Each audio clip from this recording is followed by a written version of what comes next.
Halo, assalamualaikum teman-teman. Jumpa lagi dengan saya Ilham Haris. Selamat datang di channel Purnomo The Series. Gimana kabar kalian? Semoga selalu sehat dan baik-baik saja ya. Kali ini kita akan meneruskan merangkum spoiler Wudong Qiankun atau Martial Universe Season 6 episode 33 atau episode terakhir ya guys. Dan gak usah berlama-lama lagi, langsung saja gas cuy. Lindong menatap Qintian yang perlahan-lahan meletakkan tangannya saat rasa dingin mengalir samar-samar di matanya. Kekaisaran Tianyun memang kuat dan reputasi Qintian benar-benar menakutkan. Meskipun demikian, bahkan jika mereka menyerang, kelompok Lindong tidak takut pada mereka sama sekali. Sosok kekar Xiaoyan langsung tiba di belakang Lindong. Tongkat logam hitam di tangannya terbanting keras ke tanah dan kekuatan menakutkannya langsung mengguncang tanah. Setelah pertempuran besar sebelumnya, masih ada beberapa jejak darah yang tersisa di tubuh Xiaoyan. Sementara itu, wajahnya juga dipenuhi aura ganas dan jahat. Cahaya hitam berlama-lama di tubuhnya dan sesekali berubah menjadi kabut hitam. Berdiri di samping mereka, wajah tampan Martin tanpa ekspresi.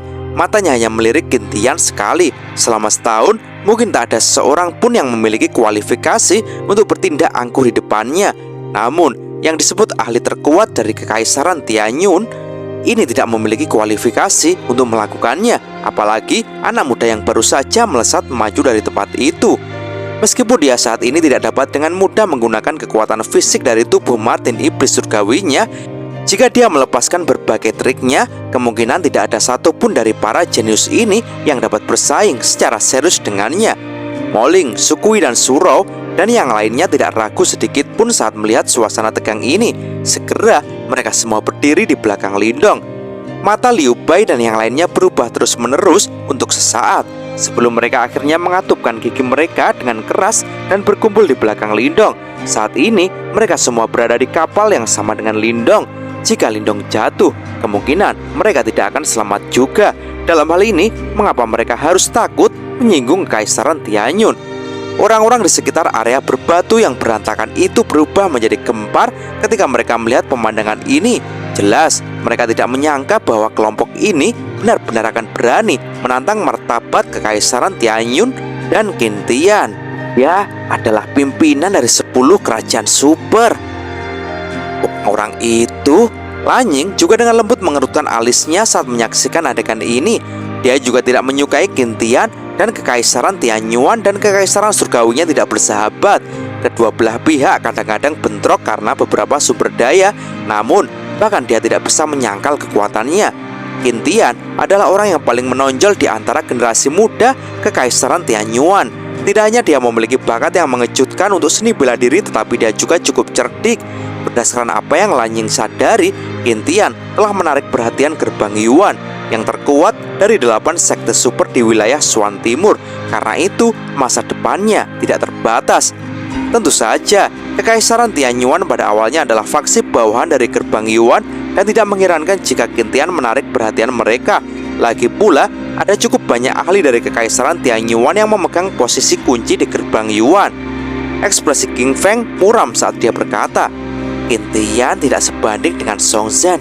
Ada hubungan yang cukup dalam antara Kekaisaran Iblis Langit dan Kekaisaran Tianyuan.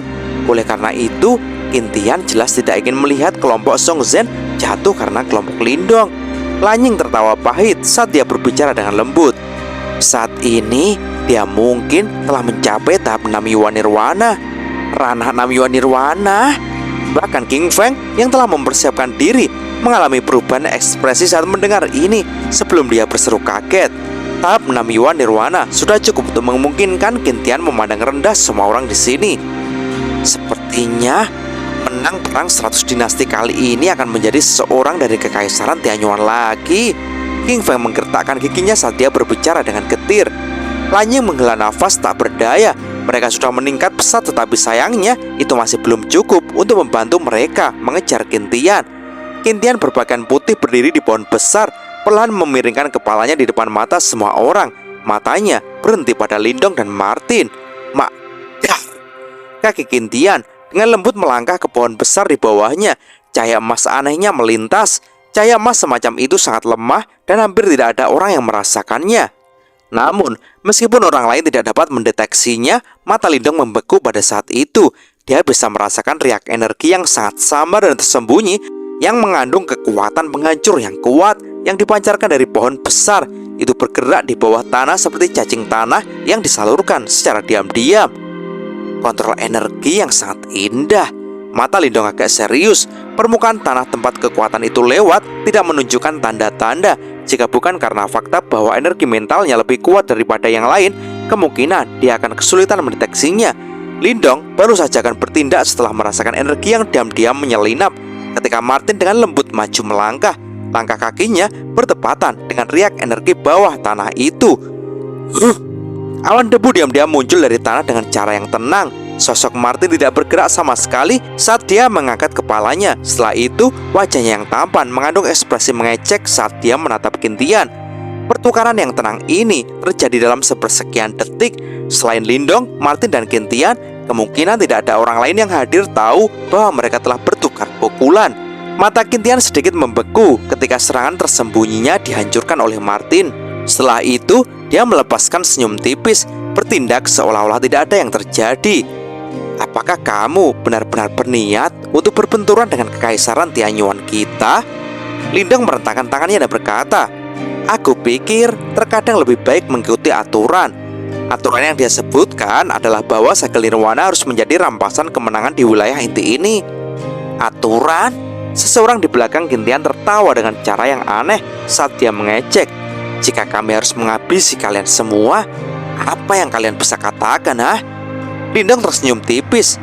Hei, apakah kamu bisa menghabisi kami akan ditentukan oleh kemampuanmu. Bocah yang sombong. Mata orang itu menjadi dingin saat dia tertawa dengan sikap dingin. Baiklah, biarkan aku melihat apakah kamu memiliki kualifikasi untuk mengucapkan kata-kata itu. Orang ini baru saja akan bergerak setelah berbicara ketika dia dihentikan oleh lengan Qintian. Serangan sembunyi-sembunyinya sebelumnya membuat yang terakhir memahami bahwa trio Lindong bukanlah individu biasa. Sepertinya beberapa dari kalian memiliki prasangka terhadap kami. Qintian tertawa kecil, senyumnya lembut saat matanya menatap Lindong dan Martin. Namun, sepertinya matanya mencoba melihat melalui keduanya. Namun, dua individu yang dia hadapi jelas bukan orang biasa. Oleh karena itu, deteksinya secara alami gagal. Tapi itu sama saja. Pemenangnya adalah raja dan yang kalah hanyalah bandit. Prinsip ini memang benar dan aku tidak bisa membantah. Jika beberapa dari kalian tidak mau berteman denganku, Qintian, aku tidak akan memaksa kalian. Aku percaya bahwa kita akan memiliki kesempatan untuk bertanding di Gunung 100 Dinasti secepat mungkin. Cukup banyak orang di sekitar tercengang ketika mereka mendengar kata-kata Qintian. Jelas mereka tidak menyangka bahwa pemimpin kekaisaran Tianyuan akan benar-benar mengambil inisiatif dan mundur. Bos, dua orang di belakang Qintian juga tercengang. Qintian melambaikan tangannya, senyum di wajahnya cukup ramah. Lindong sedikit mengernyitkan alisnya sementara semua orang di sekitarnya tercengang. Dia memandang Qintian yang terus bertindak dengan tenang dan santai. Segera beberapa kehati-hatian muncul di hatinya. Tipe orang yang akan mengungkapkan semua emosi mereka di wajah mereka tidak menakutkan. Yang menakutkan adalah orang-orang seperti Qintian yang akan terus tersenyum terlepas dari betapa marahnya dia di dalam hatinya. Qintian benar-benar mundur selangkah. King Feng terkejut saat dia berseru. Mata cantik Lanying menatap Lindong dan Martin. Akhirnya matanya sedikit menyusut ke tempat kaki Martin berada. Dia bisa melihat lubang hitam gelap seukuran ibu jari di tempat itu. Dia bisa merasakan semacam kekuatan remanen yang sangat tajam dan ganas dari lubang hitam itu. Apakah barusan mereka bertukar pukulan? Tidak heran. Mata cantik Lanying melirik Martin sementara wajahnya berangsur-angsur menjadi muram. Jelas dia tidak menyangka bahwa dia benar-benar mampu bertarung secara seimbang dengan Qintian dalam pertarungan rahasia. Xu Ying dan yang lainnya segera merasa putus asa ketika Qintian mundur. Setelah itu mereka hanya bisa dengan patuh menyerahkan segel nirwana mereka. Kamu harus waspada terhadap orang itu. Martin berbalik menatap Lindong dan berkata dengan lembut. Lindong mengangguk sedikit. Dia sadar bahwa jika mereka tidak menemukan serangan diam-diam Qintian sebelumnya, kemungkinan itu akan benar-benar menghabisi mereka. Qintian secara alami berhati-hati dan meskipun dia sangat kuat, dia masih tahu bagaimana bertahan sementara. orang seperti ini cukup merepotkan untuk dihadapi. Dan tiba-tiba saja Mak keluar. Tepat ketika Lindong diam-diam menempatkan Qingtian di daftar nama musuhnya yang berbahaya, sebuah gong merdu kuno yang perkasa tiba-tiba dipancarkan dari Gunung 100 Dinasti. Suara gong ini menyebar dan bergema di seluruh wilayah inti. Suara itu bergema di seluruh area dan tidak berhenti untuk waktu yang lama. Ekspresi semua orang berubah ketika mereka mendengar suara gong ini, dan segera mereka mengangkat kepala mereka dan melihat ke arah Gunung 100 Dinasti dengan mata panas. Pada saat ini, awan di puncak gunung secara bertahap tersebar. Setelah itu, sinar matahari yang cerah muncul dari puncak gunung. Setelah itu, suara agung yang besar dan perkasa bergema di seluruh area ini. Gunung 100 Dinasti terbuka. Mereka yang memiliki segel nirwana kelas surgawi harus segera naik. Lindong mengangkat kepalanya dan menatap gunung besar itu, sementara dia dengan lembut mengerujutkan bibirnya. Tiba-tiba 100 emosi melonjak di hatinya. Apakah kita akhirnya mencapai akhir? 1 tahun yang lalu, dia telah meninggalkan kekaisaran Dayan dan tiba di tempat para jenius berkumpul. Pada saat itu, dia hanyalah anggota biasa di antara para peserta lain. Lebih jauh lagi, statusnya sebagai anggota kerajaan peringkat rendah mengharuskannya untuk memulai di bagian bawah rantai makanan. Namun, kenyataan membuktikan bahwa Lindong tidak biasa. Selama seluruh perjalanan ini, dia telah bertemu lawan yang tak terhitung jumlahnya. Masing-masing dari mereka lebih kuat dari yang lain, dan mereka semakin sulit untuk dihadapi. Pada akhirnya, dia adalah orang terakhir yang berdiri. Medan perang kuno ini seperti mesin penyaringan yang sangat kejam dan tidak menunjukkan belas kasihan. Hanya yang terkuat yang akan bertahan. Penyaringan kejam semacam inilah yang memungkinkan Lindong, berlian kasar ini, untuk secara bertahap melepaskan kilau yang mempesona selama 1 tahun terakhir ini. Kilauan semacam ini tidak kalah dengan para jenius dari kerajaan super. Lindong bisa merasakan peningkatannya yang luar biasa selama 1 tahun ini. Menurutnya, dunia yang dia kenal sekarang menjadi semakin luas saat dia berlatih. Kekaisaran Dayan dari sebelumnya sekarang tampak sangat kecil ketika dia memikirkannya. Tempat ini tidak buruk. Lindong menoleh untuk melihat Martin sebelum dia tiba-tiba tertawa. Saat itu, Martin bersikeras padanya untuk berpartisipasi dalam perang 100 dinasti ini. Kemungkinan dia ingin mengambil kesempatan ini untuk melatih Lindong. Hasil akhirnya memang sangat memuaskan.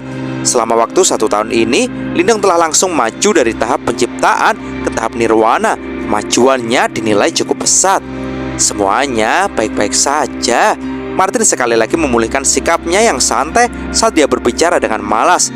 Perang 100 dinasti ini dapat dianggap sebagai tempat mengasah yang cukup baik untuk generasi muda sepertimu. Tentu saja di masa depan kamu mungkin akan bersentuhan dengan tempat-tempat yang bahkan lebih berbahaya. Lindong tersenyum karena dia tidak terkejut dengan ini.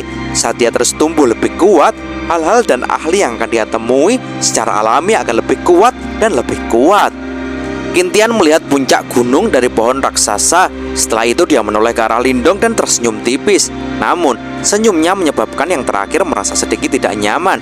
Lindong jelas sangat berhati-hati dalam menghadapi seorang seperti Qingtian ini. Qingtian tidak mengatakan apa-apa lagi kepada kelompok Lindong. Segera dia berbalik, jari-jari kakinya menekan pohon dan dia berubah menjadi cahaya pelangi yang langsung bergegas menuju puncak gunung. Kedua sosok di belakangnya juga mengikuti dengan cermat. Ush. Mengikuti tindakan Qingtian, keributan segera muncul di seluruh wilayah ini. Para ahli itu yang memiliki segel nirwana kelas surgawi segera melesat keluar. Ekspresi mereka sangat panas saat mereka bergegas menuju puncak gunung. Di sisi lain, para ahli itu yang belum memiliki segel nirwana kelas surgawi tiba-tiba memiliki ekspresi cekung. Kilatan tajam melintas di mata mereka. Beberapa orang benar-benar tiba-tiba menyerang sesaat kemudian, mencoba untuk merebut segel nirwana dari yang lain pada saat terakhir ini untuk mendapatkan kualifikasi untuk mendaki gunung. Bam. Oleh karena itu, keheningan semacam ini berlanjut saat sebelum seluruh area ini tiba-tiba meletus menjadi teriakan marah. Setelah itu, riak energi Yuan yang liar dan ganas mulai meletus. Sialan, apa yang kamu rencanakan? Apa yang kau rencanakan? Hah? Tentu saja aku akan merebut segel nirwanamu. Persetan, aku khawatir kamu tidak memiliki kemampuan ini. Ayo, serang. Berbagai teriakan marah saat ini benar-benar meletus pada sebelum seluruh wilayah menjadi sangat kacau. Untuk mendapatkan kualifikasi untuk mendaki gunung, Individu-individu itu telah mengesampingkan rasionalitas individu mereka. Serangan mereka terasa gila dan panik. Kelompok besar Liu Bei semua berkerumun di sekitar Lindong. Dengan barisan seperti itu, tidak ada yang berani menyerang mereka dengan mata panas. Bagaimanapun, bahkan kerajaan iblis langit telah dikalahkan oleh mereka sebelumnya. Ekspresi Lindong tenang saat dia melihat adegan ini, dan dia tidak terkejut. Tatapannya melihat ke arah semua orang di sampingnya dan tersenyum bertanya, apakah setiap orang sudah memiliki segel nirwana kelas surgawi?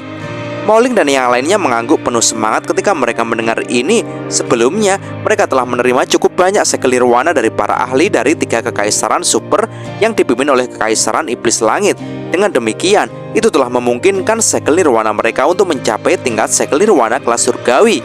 Dengan kekuatan kelompok Mouling, biasanya sangat sulit untuk memiliki segel nirwana kelas surgawi. Namun, berkat hubungan mereka dengan Lindong, mereka dapat memperoleh kualifikasi untuk mendaki Gunung 100 Dinasti. Kakak Lindong, ini semua benar-benar berkat dari kelompokmu. Kami tidak akan melupakan bantuan ini. Ekspresi gembira juga terpampang di wajah Liu Bei. Orang yang biasanya acuh tak acuh ini juga tanpa sadar merasakan hatinya berfluktuasi pada saat ini. Dia menangkupkan kedua tangannya ke arah Lindong dan berbicara. Berdiri di samping, Yansen juga mengangguk perlahan. Ekspresinya agak rumit saat dia melihat Lindong. Saudara Liu Bei terlalu sopan. Kita bekerja sama satu sama lain dan kelompokku bukan satu-satunya yang telah berusaha, ucap Lindong sambil tertawa. Mu Hongling yang mengenakan gaun merah tiba-tiba tersenyum manis sebelum dia berkata, kamu sebenarnya cukup tampan. Mengapa aku tidak menyadari ini sebelumnya ya? Lindong lalu menggoda, kamu hanya fokus membunuhku sebelumnya. Aku khawatir kamu tidak punya waktu untuk menyadarinya. Saat itu, dia dan Mu Hongling memiliki sedikit dendam atas kunci rahasia kuno. Wajah cantik Mu Hongling memerah. Senyum mempesona benar-benar muncul di wajahnya yang cantik. Matanya diputar, dan ia pun berkata, jika aku tahu bahwa kamu memiliki begitu banyak potensi saat itu, aku tidak akan bertarung denganmu untuk kunci rahasia kuno. Aku bahkan bisa memberikannya padamu. Bahkan, Lindong tidak dapat bertahan saat dia menatap penampilannya yang mempesona dan matanya yang berapi-api. Wanita ini seperti sekelompok api yang menyebabkan hati seseorang merasakan panas yang membakar. Surau yang berdiri di samping Sukui tiba-tiba menjulurkan mulut kecilnya dan mendengus pelan saat melihat Mu Hongling menggoda Lindong. Wanita muda seperti itu menyebabkan senyum setengah muncul di wajah Sukui. Lindong, aku benar-benar meremehkanmu. Tepat ketika Lindong bersiap untuk menarik diri dari topik ini, dua sosok tiba-tiba bergegas dan mendarat di depan mereka. Mereka adalah kelompok Lanying yang pernah mereka temui sebelumnya. Lindong tidak meremehkan dua orang yang berasal dari 10 kerajaan super besar ini. Dia buru-buru menangkupkan kedua tangannya. Lanying tersenyum menatap Lindong. Dia dengan lembut mengangkat dagunya yang tajam dan berkata, Kekaisaran Iblis Langit dan Kekaisaran Tianyuan memiliki hubungan yang cukup dalam. Itulah sebabnya Qintian campur tangan. Selain itu, Qintian tidak ramah dan berpikiran terbuka seperti yang terlihat di permukaan. Kelompokmu tidak memberikan rasa hormat kepadanya. Jadi kalian harus hati-hati. Meskipun Lindong tidak menyadari mengapa Lanying memperingatkan mereka, dia masih dengan sopan berterima kasih padanya. Terima kasih atas pengingatnya ya, ucap Lindong. Tidak apa, Kekaisaran Surgawi kita dan Kekaisaran Tianyuan dianggap musuh. Musuh dari musuhku bisa dianggap sebagai teman. Lanying berbicara dengan tenang. Segera, dia berhenti sejenak sebelum dia berbicara dengan ragu-ragu. Selain itu, Kekaisaran Tianyuan adalah faksi bawahan dari gerbang Yuan. Oh, mata Lindong tiba-tiba menyusut saat mendengar ini. Tidak terduga bahwa latar belakang Kekaisaran Tianyuan ini sebenarnya sangat kuat. Ternyata itu adalah sekte super peringkat teratas di wilayah Shuan Timur. Lanying tidak perlu repot-repot tinggal lebih jauh setelah mengucapkan kata-kata itu. Sosoknya melintas sebelum dia berubah menjadi sinar cahaya dan bergegas menuju puncak gunung. Pria bernama King Feng itu juga mengikuti di belakang. Lindong melihat sosok mereka dan sedikit mengernyitkan alisnya. Jelas, informasi ini agak melebihi harapannya. Berdiri di sampingnya, suara Martin tiba-tiba berubah menjadi gumpalan gelombang sonik yang memasuki telinga Lindong. Aku telah mendengar tentang gerbang Yuan. Saat itu, mereka bertarung dengan klan iblis Martin Surgawiku. Oleh karena itu, kita dapat dianggap sebagai musuh bebuyutan. Ekspresi Lindong sedikit berubah. Segera dia mengangguk pelan. Sepertinya tidak mungkin dia bisa bergabung dengan gerbang Yuan, terlepas dari apakah dia telah menyinggung Qintian. Hanya titik ini dari Martin saja sudah cukup baginya untuk menyerah bergabung dengan sekte super terkuat di wilayah Swan Timur. Mungkin tidak ada seorang pun di tempat ini yang bisa melihat melalui tubuh Martin yang sebenarnya. Namun, Lindong percaya bahwa pasti akan ada beberapa ahli yang sangat kuat di dalam gerbang Yuan. Pada saat itu, kemungkinan Martin tidak akan bisa bersembunyi dengan sempurna. Daripada diusir dan diburu, lebih baik menjauhkan diri dari gerbang Yuan. Meskipun dia merasa agak menyedihkan bahwa dia harus menyerah pada sekte super peringkat teratas, dia tidak punya pilihan lain. Ayo pergi. Lindong menarik emosinya dan berhenti mengatakan apa-apa. Dia melambaikan tangannya, setelah itu tubuhnya bergerak berubah menjadi bayangan hitam yang keluar secara eksplosif. Astaga. Sejumlah besar suara membelah angin muncul di belakangnya setelah Lindong bergegas keluar. Setelah itu, banyak sosok bergegas ke udara di depan banyak mata yang iri dan langsung berlari menuju puncak gunung. Puncak gunung adalah arena batu kapur yang sangat besar, rata dan halus. Saat sinar matahari menyinari arena, banyak sinar cahaya dipantulkan dari lantai, seolah-olah seluruh tempat menjadi kabur, memberikan perasaan berada di bidang kabut. Tatapan Lindong menyapu puncak gunung, tiba-tiba dia mengangkat kepalanya dan pupil matanya melebar. Mak desing. Kegemaran menyebar di seluruh puncak gunung seperti gelombang pasang. Pada saat ini semua orang mengangkat kepala mereka dan melihat ke udara dengan penuh hormat. Di udara, berkas cahaya terjalin dan membentuk meja bercahaya dan beberapa kursi bercahaya. Beberapa duduk di kursi bercahaya itu sesuka hati. Sosok-sosok ini kemudian melihat ke bawah dengan acuh tak acuh ke puncak gunung. Secara tidak jelas, aura intimidasi yang tak terlukiskan menyelimuti seluruh tempat. Sekte super. Melihat sosok seperti dewa yang menjulang di atas semua orang di puncak gunung, sebagian besar jenius yang datang dari berbagai kerajaan tidak bisa tidak membungkuk dengan rendah hati. Mereka dengan jelas memahami bahwa sekte super Leviathan ini adalah penguasa sah dari wilayah Swan Timur yang tak terbatas. Selanjutnya, kerajaan mereka harus menyelaraskan diri dengan sekte-sekte super ini untuk bertahan hidup. Pondasi dan kekuatan yang dimiliki sekte super sudah cukup untuk membuat orang-orang ini menekuk tulang punggung arogan mereka. Keheningan menyapu puncak gunung 100 dinasti. Saat kedelapan sosok itu duduk di kursi bercahaya di udara, kesombongan yang dulu dimiliki oleh para jenius ini tidak ada lagi. Di tengah kerumunan, Lindong menatap tajam ke delapan sosok itu sambil mengerucutkan bibirnya. Dia bisa merasakan aura yang sangat kuat dari kedelapan sosok itu. Tidak ada individu biasa yang memiliki kemampuan untuk menandingi kekuatan semacam itu. Ini adalah kekuatan sekte super. Memang menakutkan. Lindong menarik napas dalam-dalam. Matanya tampak dipenuhi dengan semangat dan harapan. Jika dia bisa bergabung dengan faksi seperti itu akan sangat bermanfaat baginya. Mereka memang cukup kuat. Martin yang berdiri di samping Lindong tiba-tiba tertawa. Lindong memberikan tatapan terkejut padanya. Ini karena dia tidak pernah menyangka bahwa Martin kecil yang angkuh akan benar-benar mengucapkan kata-kata seperti itu. Sepertinya kekuatan sekte super tidak boleh diremehkan. Liu Bai yang berdiri di belakang Lindong tiba-tiba berkata, "Saudara Lindong, apakah kamu melihat orang di sebelah kanan? Dia dari gerbang Yuan." Oh, mata Lindong membeku sedikit. Dia mengangkat kepalanya diam-diam dan melihat orang yang duduk di sebelah kanan. Ada seorang pria dengan rambut beruban duduk di kursi itu. Wajahnya sedikit berkerut, namun masih mengandung semburat ketampanan. Dia pasti agak tampan ketika dia masih muda. Bibirnya yang setipis pisau adalah satu-satunya fitur wajah yang tampak agak menyeramkan. Dia mengenakan jubah putih dan ada gambar matahari hitam di jubah itu. Hitam dan putih terjalin dan tampak seperti yin dan yang mengambang di jubahnya. Cocok dengan kata Yuan. Namun sejak awal pria ini tidak pernah menatap penonton. Dia menyipitkan matanya seolah-olah dia sedang tidur siang. Ketenangan duniawi semacam itu sangat cocok untuk anggota gerbang Yuan. Tatapan Lindong berhenti pada pria itu untuk sementara waktu. Kemudian dia mengalihkan pandangannya ke kiri. Di samping pria itu ada seorang wanita paruh baya yang menarik. Dia mengenakan jubah putih pucat, terlihat sangat anggun dan luar biasa. Dia dari istana kemurnian tertinggi 9 surga. Liu Bei segera menjelaskan ketika dia melihat Lindong mengalihkan pandangannya ke arah itu. Dia cukup baik dalam memberikan informasi. Liu Bei melanjutkan dengan lembut sambil menunjuk ke seorang lelaki tua berjubah abu-abu yang dikelilingi oleh aura mengerikan. Yang di sampingnya itu adalah dari sekte 1000 boneka. Sekte super ini sangat kuat dan mereka berspesialisasi dalam menyempurnakan boneka. Dari informasi yang aku peroleh, mereka memiliki boneka abadi. Saat Lindong mendengar kata-kata ini, dia tidak bisa menahan diri untuk tidak bergidik. Dia sendiri agak akrab dengan boneka dan karena itu dia secara alami tahu apa itu boneka abadi. Boneka dengan tingkat seperti itu memiliki kecerdasan spiritual yang sah. Dari sudut pandang yang berbeda, boneka seperti itu dianggap sebagai benda mistis yang kuat. Dia tidak pernah menyangka bahwa sekte 1000 boneka benar-benar memiliki barang legendaris seperti itu. Liu Bei menunjuk kedua sosok berikutnya sambil memberikan informasi tentang mereka. Dua lainnya adalah lembah simbol dan sekte ilahi. Di antara 8 sekte super, kedua sekte ini besar dalam energi mental dan kecil dalam kekuatan Yuan. Lindong bisa merasakan energi mental yang tak terbatas dari dua orang ini.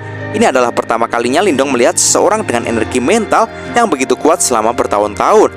Lindong mengerutkan alisnya sekali lagi. Dia agak bisa berhubungan dengan dua sekte super ini. Namun, dia tidak membedakan energi mental dan kekuatan Yuannya menjadi alat ofensif primer atau sekunder. Meskipun kekuatan Yuannya lebih kuat dari energi mentalnya, Lindong tahu bahwa ini karena fakta bahwa dia sengaja menekan yang terakhir. Dua sekte ini agak cocok untukmu, Martin terkekeh. Lindong tersenyum mendengar kata-kata ini, namun dia belum mengambil keputusan. Berikutnya adalah sekte pedang. Mereka memiliki seni bela diri permainan pedang yang diilhami kekuatan Yuan yang sangat kuat. Kekuatan ofensifnya tidak tertandingi. Oh, itu istana suci besar. Dari 8 sekte super, anggota sekte mereka memiliki tubuh fisik yang tampak paling menakutkan. Salah satu dari dua orang yang ditunjuk Liu Bei berpakaian hijau dan membawa sarung pedang. Sarungnya sepertinya memancarkan aura pedang yang sangat tangguh. Sementara itu, satunya lagi memiliki tubuh yang sangat berotot. Tubuhnya yang setengah telanjang menonjol dengan pembuluh darah hijau yang tampak seperti bayi naga. Kadang-kadang, sepertinya ada auman naga samar yang datang dari urat hijau yang menggeliat itu. Rupanya, dia telah melatih tubuh fisiknya ke kondisi yang sangat kuat. Mereka benar-benar layak disebut sekte super. Aku telah memperoleh pengetahuan dan pengalaman baru kali ini. Lindong menghela nafas saat dia menerima kenyataan dengan rela. Sekte yang dia temui di masa lalu tidak ada artinya dibandingkan dengan sekte super ini. Masih ada satu sekte lagi yang belum aku perkenalkan. Sekte ini disebut sekte Dao. Sekte ini agak unik. Mereka memiliki jumlah anggota paling sedikit, namun mereka sangat kuat. Kadang-kadang ada beberapa individu gila di sekte ini. 100 tahun yang lalu, seorang individu yang sangat kejam dari sekte Dao menjadi gila dan bergegas ke gerbang Yuan dan membunuh 3 tetua mereka, mengejutkan seluruh wilayah Swan Timur. Liu Bei memukul bibirnya dan menjelaskan, bahkan ketika dia berbicara tentang kejadian ini sekarang, dia masih sangat ketakutan karenanya. Gerbang Yuan adalah sekte super paling kuat di wilayah Swan Timur. Tidak ada yang menyangka bahwa orang yang kejam akan berani menyerbu ke wilayah musuh sendirian dan bahkan membunuh 3 orang tetua mereka. Kejadian ini mengejutkan seluruh dunia. Bahkan Lindong tersentak mendengar kata-kata ini. Orang ini memang kejam. 100 tahun yang lalu, seharusnya orang gila itu... Martin kecil bergumam pada dirinya sendiri, ekspresi wajahnya agak rumit. Apa yang terjadi pada pria itu pada akhirnya? Lindong bertanya dengan rasa ingin tahu. Insiden itu akhirnya meledak. Salah satu dari 3 kepala di gerbang Yuan terkejut dan dia harus secara pribadi menekan orang yang kejam itu. Jawab Liu Bei dan merentangkan tangannya. Untuk menjadi faksi terkemuka di wilayah Swan Timur, pondasi gerbang Yuan harus sangat menakutkan. Meskipun individu yang kejam itu luar biasa, dia masih memucat dibandingkan dengan orang-orang hebat di gerbang Yuan. Gerbang Yuan memang menakutkan. Lindong menghela nafas, sementara dia semakin waspada terhadap sekte ini. Namun, dia segera mengangkat kepalanya dan mengalihkan pandangannya ke arah cahaya terakhir. Dia ingin melihat seperti apa pria dari sekte ini. Saat tatapannya bergeser ke arah itu, ekspresi wajahnya membeku. Bahkan Martin tercengang dengan apa yang dilihatnya. Duduk di kursi bercahaya itu, sesosok tua dan lemah bersandar malas di sandaran kursi. Pada saat ini, senyum samar muncul di wajah lelaki tua itu, menarik perhatian Lindong dan Martin. Wajah itu agak familiar. Ternyata dia... Lindong bergumam. Dia dan Martin kemudian saling memandang dengan bingung. Dan cerita pun tamat. Jadi sampai di sini dulu ya guys untuk season 6-nya. Tapi gak usah khawatir teman-teman. Untuk season 7-nya, untuk episode 1-nya sudah kita siapkan dan akan segera rilis. Tapi kabar buruknya guys, untuk episode selanjutnya kemungkinan sih akan tertunda lumayan lama nih guys. Karena memang manhwanya baru sampai di sini. Dan rilisnya sih juga kadang-kadang bisa sampai hampir sebulan sekali. Oke teman-teman, terima kasih sudah nyimak alur cerita kali ini sampai habis. Semoga teman-teman terhibur. Jangan lupa terus dukung channel ini agar terus berkembang ya. Dan sampai jumpa di episode selanjutnya. Assalamualaikum warahmatullahi wabarakatuh.